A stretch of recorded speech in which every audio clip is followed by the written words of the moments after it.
আমি আমির খসরু মাহমুদ চৌধুরী, অর্থমন্ত্রী।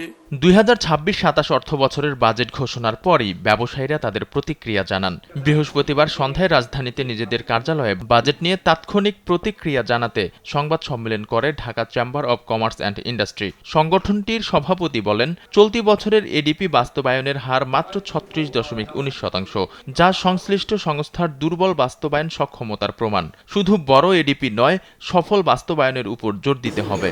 বাংলাদেশ একক ডিজিটাল প্ল্যাটফর্ম, 48 ঘন্টায় কোম্পানি নিবন্ধন, 7 দিনে লাইসেন্স প্রদানের প্রতিশ্রুতি, এগুলি সত্যিই অভূতপূর্ব।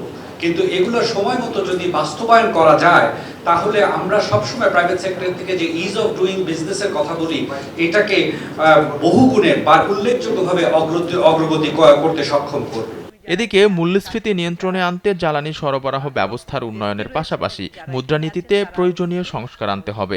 একই সঙ্গে রাজস্ব আদায় বাড়াতে উৎপাদনশীলতা ও মানুষের আয় বৃদ্ধির উপর জোর দেওয়ার প্রয়োজন বলে জানান সিডিপি। ব্যয় করে যদি তার বিপরীতে আমরা আয় বাড়াতে পারি, উৎপাদনশীলতা বাড়াতে পারি, বিনিয়োগ সঠিক জায়গায় করতে পারি, তাহলে এই ইয়েটা সম্ভব। আমাদের যে মূল্যস্ফীতির যে চাপটা, এটা কমানো সম্ভব।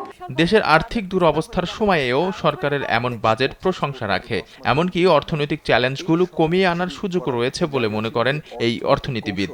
অর্থনীতির যে চ্যালেঞ্জগুলো, সেগুলো মিটিগেট করা, কমিয়ে নিয়ে আসা এবং সেখান থেকে অর্থনীতিকে একটা উচ্চ প্রবৃদ্ধির ধারায় ফেরত নিয়ে যাওয়া, সেখানে বাজেটের যে কৌশল হওয়ার কথা, বিনিয়োগ, এমপ্লয়মেন্ট, এক্সপোর্টস, সেই জায়গাটায় বোধহয় আরো বেশি কিছু করার আছে।